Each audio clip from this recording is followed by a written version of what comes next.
Vamos então começar a segunda parte deste livro, agora psicografada por Chico Xavier. Então, é o primeiro capítulo da segunda parte. Quase 5 da manhã, quando nos vimos na intimidade dos Nogueiras. A casa jazia quieta, peças mudas, silêncio. Agitava-se, porém, Dona Márcia, sob a colcha leve, cansada de vigília. Varar a noite em aflição. Na penumbra do quarto, apoiava o cotovelo no travesseiro e a cabeça na mão, de pensamento longe. Tinha os olhos empapuçados de chorar. A filha adotiva não voltara. Ansiosa, esperava que o dia se levantasse. Telefonaria para a residência dos Torres para saber do regresso de Marina. Se preciso, chamaria Teresópolis. Queria comunicar-se com alguém, desentranhar-se. Sentia medo. O coração palpitava. Catástrofe. Consultei-a mentalmente procurando notícias de Cláudio. Alcancei-lhe a resposta inarticulada. Supondo reconsiderar os sucessos da noite, passou a lembrar-lhe o retorno, horas antes, totalmente embriagado. Chegara tateando paredes e esbarrando com os móveis. Inferira que ele tentara afogar o remorso em copazos de uísque. Ouvira-lhe os vômitos. Escutara-lhe as descomposturas à porta, mas trancara-se precavida.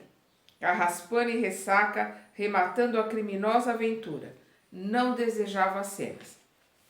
Súbito quebrou a linha de reflexões em que penetrara.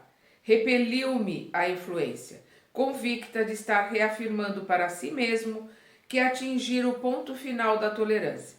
Nada mais com Cláudio. Converter a mágoa em nojo. Aspirava a nova atitude, suspirava por desquitar-se, fugir. Deixamo-la engolfada nas alegações negativas, buscando o aposento dos fundos. Nogueira aí se despejara em cama de solteiro, completamente equipado, sem alijar nem mesmo o paletó. Estirava-se de lado a expelir saliva grossa pelo canto da boca, ressonando tranquilo, e com ele, o vampirizador, relaxado sob os efeitos do álcool, ambos largados e embrutecidos. Demorava-me na inspeção quando a campainha do telefone retiniu. Com certeza, irmão Félix obtivera meios de abrir-me alguma porta, a fim de que me fosse possível atuar favoravelmente. Imprescindível atacar o problema, advogar a proteção de que for incumbido. Tornei à sala. Dona Márcia em baby doll punha o fone ao ouvido carregada de escuros pressentimentos. A voz de um homem simples repontou no auscultador. Estou falando com o seu Cláudio Nogueira? Na casa dele. Ele está? Dona Márcia reconhecia de todo impraticável o ensaio de qualquer conversação com o esposo, escornado àquela hora, e respondeu positiva. Não, não está. Quero falar com ele ou com a madama. A interlocutora, experiente demais em trotes e adestrada no jogo das conveniências sociais, pressupôs estar em contato com algum novo despropósito do marido e indagou prudente. Com quem estou falando? Com Zeca, lixeiro. Estou em Copacabana, preciso dar notícia de um desastre. Que desastre? A senhora é a dona da casa? Não sou, mas trabalho aqui, sou empregada.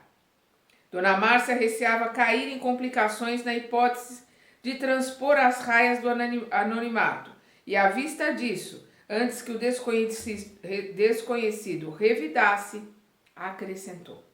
Os patrões estão ausentes, mas posso dar o recado. Olhe, gaguejou o informante, o caso é com Dona Marita, a moça da loja.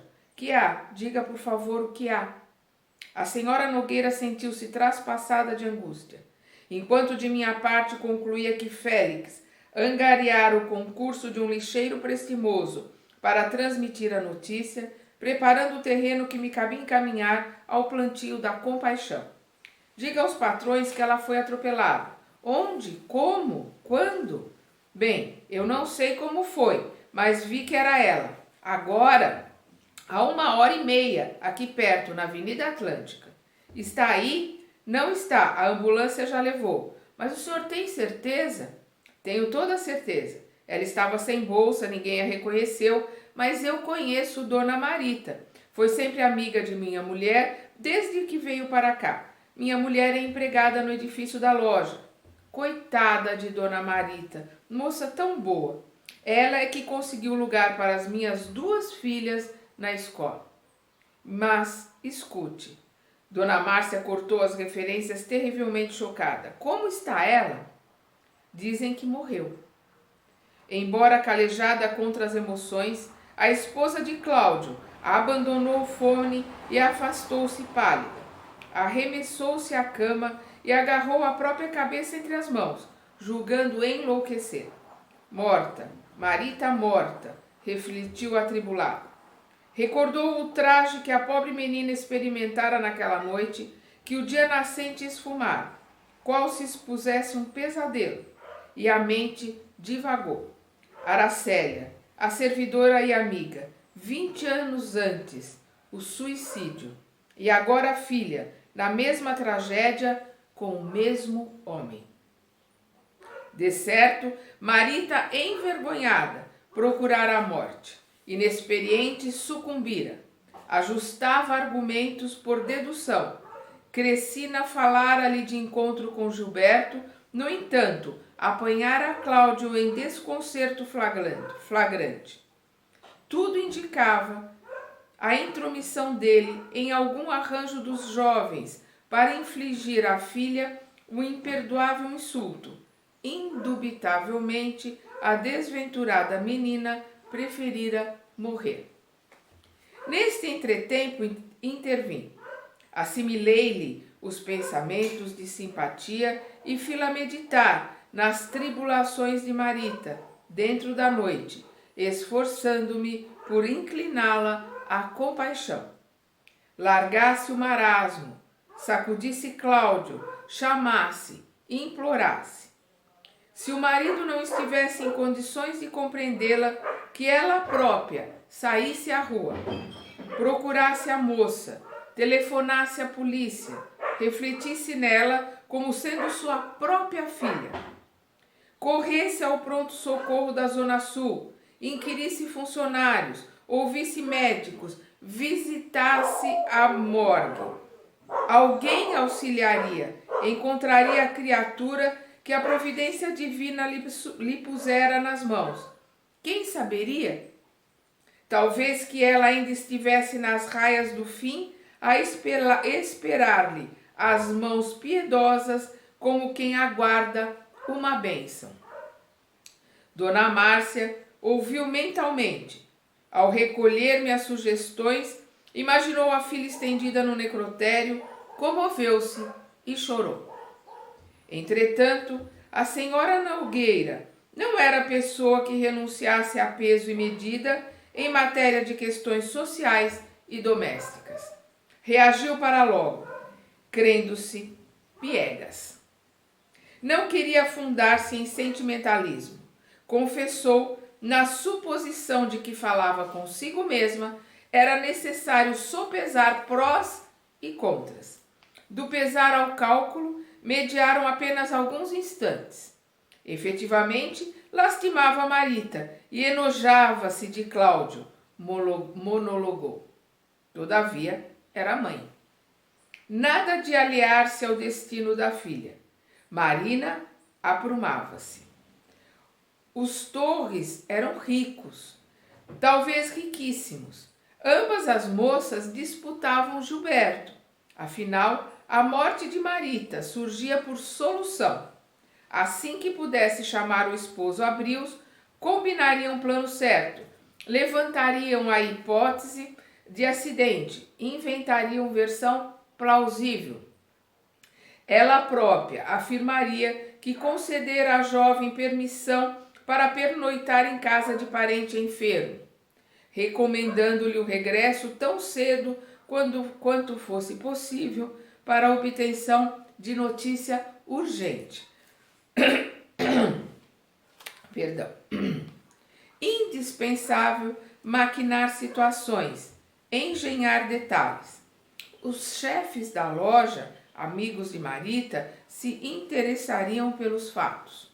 A imprensa tomaria atenção. Cabia-lhe preparar-se a fim de facear repórteres e fotógrafos. Pensou no modelo azul com o que se apurava na representação a funerais e vasculhou a memória para saber onde colocar a distraída os óculos escuros. Quando a manhã se adiantasse, despertaria o esposo com vista ao ajuste. Conversariam seriamente. Até lá, fantasiaria a história convinhável ao público, em função da felicidade e do futuro de Marina. Se a outra estava morta, para que preocupar-se? Importava-lhe agora a filha, somente a filha. E, depois que a filha se casasse, nada de Cláudio. Não se sentia inútil, mas andava cansada de dar no batente, suportando inibições e contrariedades por um esposo que, desde muito, se lhe fizera detestável. Não se escravizaria. Recebera um convite de Selma, companheira de infância, para negócio que considerava lucrativo, na Lapa. Na frente um café, acompanhado de aperitivos e guloseimas. E nos filmes, acompanhado de aperitivos e guloseimas. E nos fundos, quartos de aluguel. Então, nós vamos vendo aí a frivolidade dela, né? E qual é o tipo de negócio que ela está tentando montar, que ela está pensando em montar, né? Reconhecendo que Dona Márcia se imobilizava mentalmente em digressões esconsas, tornamos a presença de Félix para a obtenção de roteiros precisos. Acomodada num leito de emergência, Marita figurava-se em coma. Félix, assistido agora por 2 médicos desencarnados em serviço na grande instituição socorrista, se mantinha sereno, apesar da tristeza que lhe velava o semblante. Então nós vemos aqui que o Félix está com 2 desencarnados ali, médicos que trabalham naquele pronto-socorro, naquele hospital. Então a gente vê que o plano espiritual tem vigilantes, o plano espiritual tem plantões de médicos espirituais nos hospitais. Então existe um trabalho do plano espiritual em todos os lugares, principalmente nos hospitais. Acolheu-me paciente, ouviu-me. De posse das informações de que me fizera mensageiro, recomendou-me esperá-lo alguns minutos. Sairíamos à cata de reforço.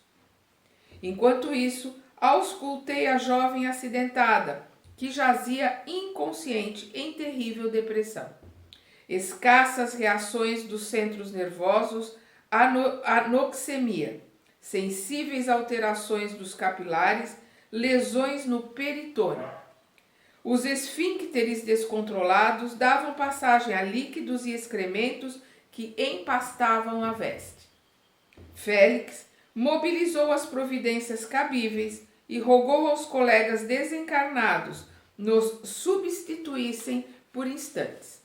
Demandamos a residência de Cláudio. A caminho, notei que o benfeitor, em silêncio, adensava a própria forma, transfigurando-se na apresentação.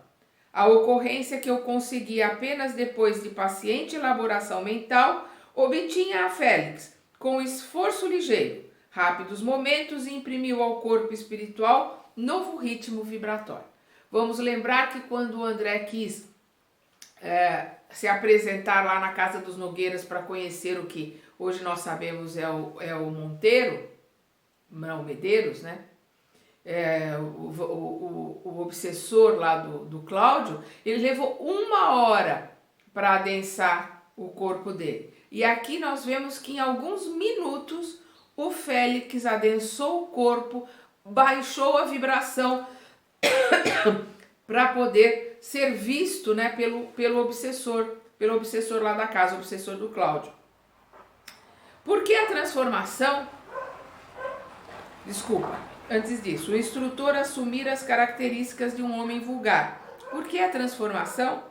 André respondeu, assimilando-me os pensamentos. Ninguém pode fazer tudo senão Deus. Você é também médico e não ignora que em certas ocasiões é imperioso pedir remédio ao piuriteiro. Piuriteiro é uma árvore que é muito usada como remédio para o sono, para uma série de coisas, né? Então ele está falando que mesmo um médico de vez em quando talvez tenha que pedir um chá, né? Um chazinho, alguma coisa paliativa. Na terra, às vezes, para socorrer um santo, é necessário dosar um veneno. Marita em súbita decadência física, precisa agora dos préstimos de alguém que a ame infinitamente. Chegou a hora de esmolar para ela o socorro dos que as feriram, amando. A voz do amigo carregava-se de pesar. Contudo, não nos era possível comentar a filosofia que enunciava, de vez que atingíramos o prédio em que se dependurava o ninho dos Nogueira, banhado pelo sol recém-vindo. Subimos. Qual aconteceu comigo na véspera, o instrutor bateu a porta semicerrada. Após reiterados chamamentos, Moreira, aqui é o obsessor do Cláudio, né? Veio atender como qualquer ser humano estremunhado. Não me via, por quanto de tempo não dispusera eu para a metamorfose necessária, mas, renteando com Félix, desenrolou comprida fieira de insultos que o benfeitor recebeu com humildade. Então vamos lembrar que o Félix baixou a vibração dele, né? Adensou o corpo, mudou a fisionomia, mudou, né, os parâmetros, o porte dele para poder ser visto pelo Moreira, e o André não teve tempo para fazer isso, até porque ele precisa de mais 1 hora para fazer isso. Então o Moreira via o Félix, mas não via o André que estava ali do lado dele. Quando terminou, algo desenchabido pela ausência de qualquer resposta que lhe alimentasse a ira gratuita, Félix comunicou-lhe o acidente. Sabia-o interessado na proteção da moça, rogava-lhe amparo. Diante da incredulidade com que era acolhido, solicitou-lhe fizesse a gentileza de verificar se a menina amanhecera no lar.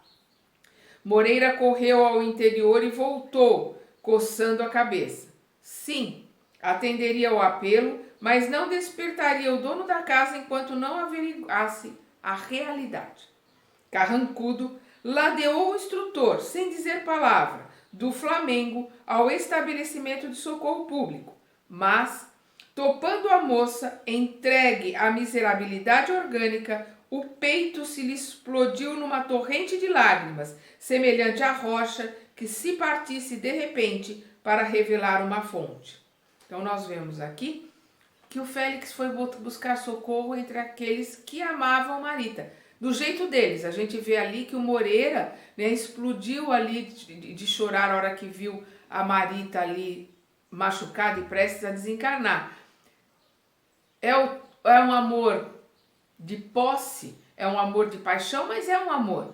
Os dois foram os causadores da desgraça ao armarem todo aquele plano para violarem a moça, sim, mas dentro deles é um começo de um sentimento, né? É um amor desvirtuado, mas é um amor. E é ali que o Félix foi buscar, já que ele não conseguiria de outro jeito, outras pessoas que não os próprios algozes ali, que no fundo, do jeito deles, amam Marita. Rodou sobre os calcanhares e arrancou-se qual flecha. Félix, confortado, explicou que, pelo visto, Cláudio não tardaria, informando-me de que, segundo lhe era lícito ajuizar, Marita conseguira pequena moratória, mais alguns dias no corpo amarfanhado, 15 a 20 no máximo. Tempo de meditação, preparo valioso ante a vida espiritual. O cérebro seria protegido, mas não recuperado, desorganizara-se. Então, o que ele está dizendo aqui é que ele conseguiu, com as orações, pedindo ao plano espiritual superior, que ela conseguisse alguns dias ali, 15, 20 dias no máximo, onde eles tentariam prepará-la melhor para o desencarne. Então, eles iriam ali, através de de passes de energia eletromagnética, de energias que eles repassariam para ela, proteger o cérebro. Mas refazê-lo não era possível, era só mesmo para estender um pouco, né, colocar o desencarne um pouco mais para frente para prepará-la mentalmente para que ela vá melhor, para que ela consiga melhorar os seus sentimentos para o desencarne. Dentro de algumas horas, a moça poderia pensar e ouvir com regularidade, reaver alguns recursos da sensibilidade e enxergar imprecisamente. Entretanto, não mais contaria com o centro da fala.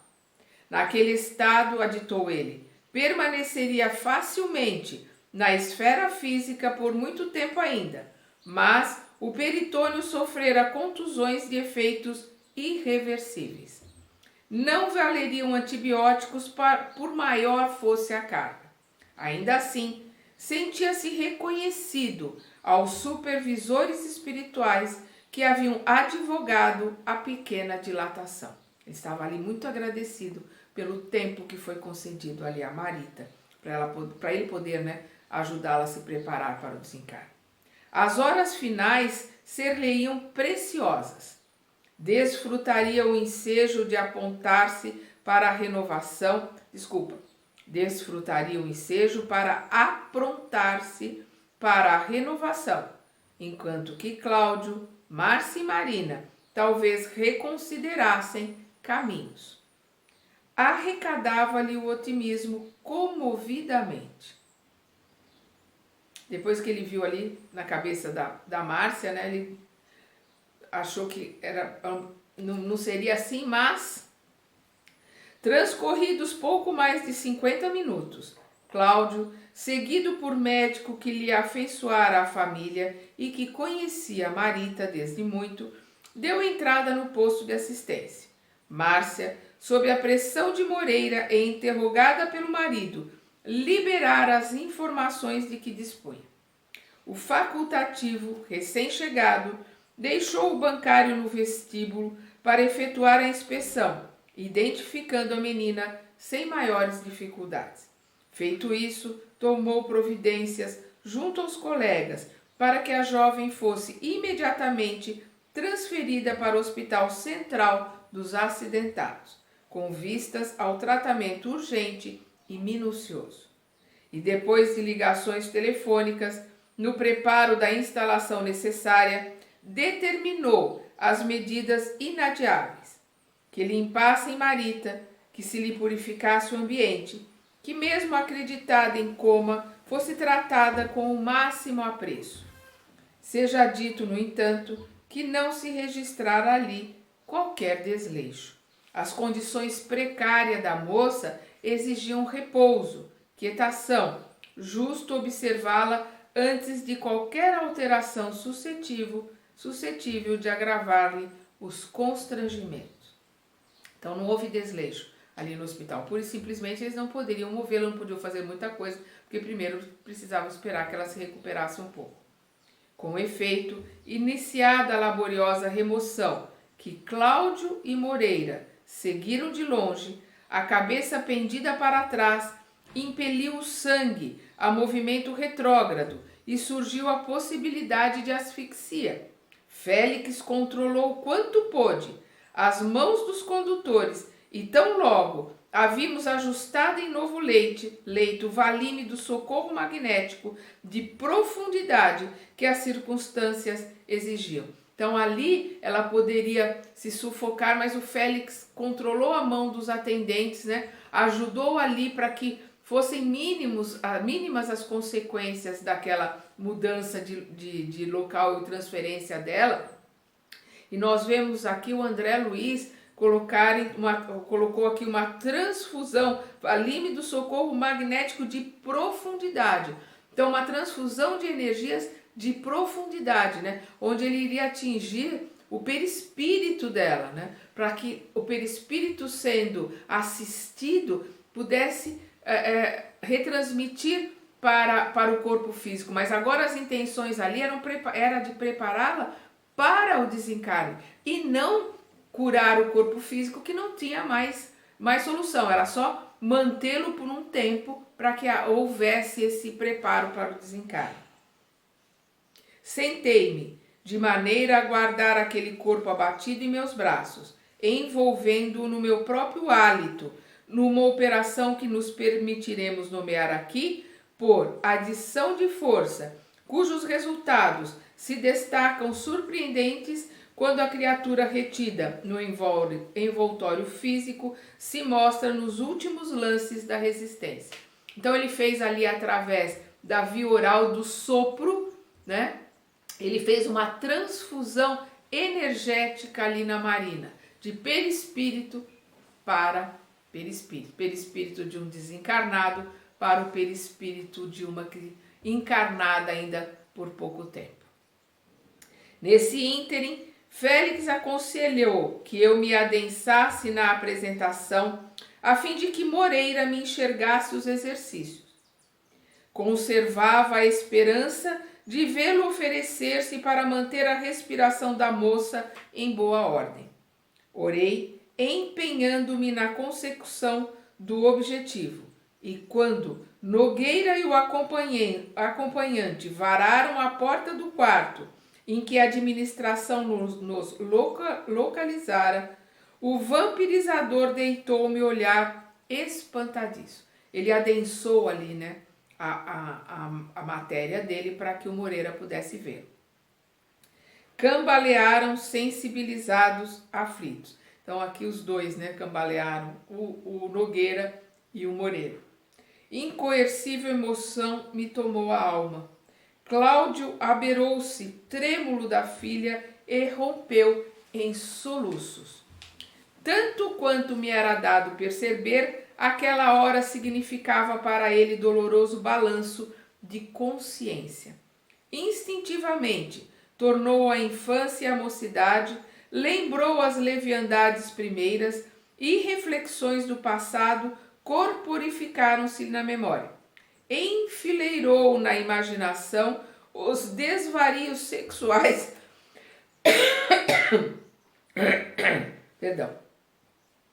enfileirou na imaginação os desvarios sexuais das trilhas percorridas, cada jovem que iludira, cada mulher de cujas fraquezas abusara, repontavam-lhe na tela mental, como que ali perguntarem pela filha que a vida lhe trouxera. Aquele homem que me inspirava sentimentos contraditórios e de quem teria desejado distanciar-me, tocado de aversão, me insuflava agora um enternecimento que somente as lágrimas exprimiam. Então a gente vê aqui o André falando da aversão dele, né? Que ele queria se manter longe do Nogueira, né? A gente vê que o André não julga, ele tenta o tempo todo ali ser o mais imparcial possível, mas não tem como não ter aversão aos sentimentos e ao que o Nogueira fez com a filha, né? Então a gente vê o André mudando o sentimento dele ali de aversão àquele espírito ainda em aprendizado, aquele espírito ali com tantos problemas, com tanta jornada ainda pela frente, ele se apiedando, ele saindo da aversão para a piedade perante o arrependimento e o pranto sincero do Nogueira naquela hora. Perante a enfermeira impressionada, Cláudio ajoelhou-se e com ele pôs-se Moreira genuflexo. Então que interessante ali, né? O Cláudio se ajoelhou e o Moreira também. O Cláudio estava ali arrependido em prantos e o Moreira também. Então a gente está começando a ver essa transformação dos algozes de Marita. O Cláudio encarnado e o Moreira desencarnado. Em choro convulso, o pai alisou aqueles cabelos despenteados, contemplou a fisionomia de cera que a morte parecia estar modelando, mirou a face e os lábios entumecidos por esquimoses, aspirou o ar deteriorado que se lhe exalava dos pulmões e, mergulhando a cabeça nos lençóis, gritou vencido: "Ah, minha filha, minha filha. Quase no mesmo instante, a fronte de Moreira vergou, como se esmagada de sofrimento. Ambos jaziam ali debruçados, rente aos meus joelhos, com a mesma rendição dentro da qual Marita se me aconchegava ao regaço. Reconheci que a providência divina, em seus desígnios, não me aproximava unicamente da vítima. Os verdugos também pediam amor. Olha só que coisa linda, né?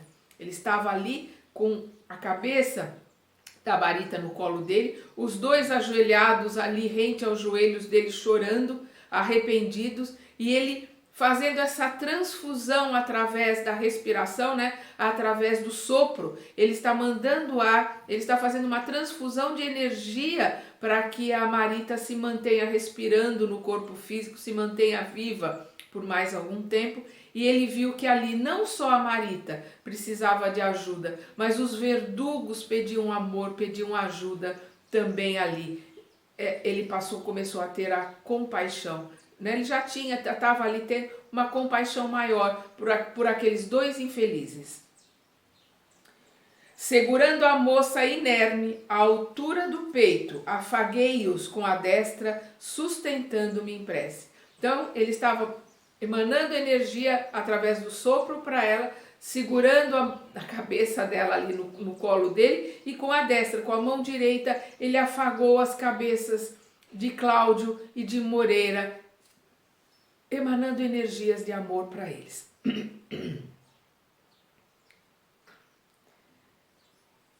E a prece clareava-me o pensamento, corrigindo-me a visão. Então ali ele em prece começou a sair, né, aquela visão que ele tinha deles, aquela aversão que ele tinha àqueles espíritos tão necessitados ali de ajuda e de esclarecimento, e que é impossível a gente não ter aversão. Nós que estamos acompanhando e lendo aqui, a gente, por mais que o André Luiz seja politicamente correto e tente colocar de uma forma muito, digamos assim, leve todos os acontecimentos, é impossível a gente não ter aversão aos dois. E a gente está vendo aqui, através da prece, essa mágoa, essa parte escura, essa visão dos algozes que o André tinha, está se esvaindo. E ele está começando a vê-los como eles são, dois espíritos necessitados de auxílio. Sim, tentando consolar aqueles dois homens que o remorso dobrava em tormento indizível, refleti nos meus próprios erros e compreendi os propósitos da vida. Não, eles não eram os estupradores, os obsessores, os inimigos, os carrascos que eu detestara na véspera. Eles eram meus amigos, meus irmãos. Então aqui é aquele sentimento deles serem, né, os obsessores, os inimigos, os estupradores da Marita, né, que ele detestava tanto, que ele tinha ali aquela aversão. Agora ele estava vendo os dois como amigos, como irmãos que necessitam, como todos nós, em qualquer estágio que estejamos, todos nós necessitamos de ajuda, de amparo, porque as trevas são única e exclusivamente a ausência de luz.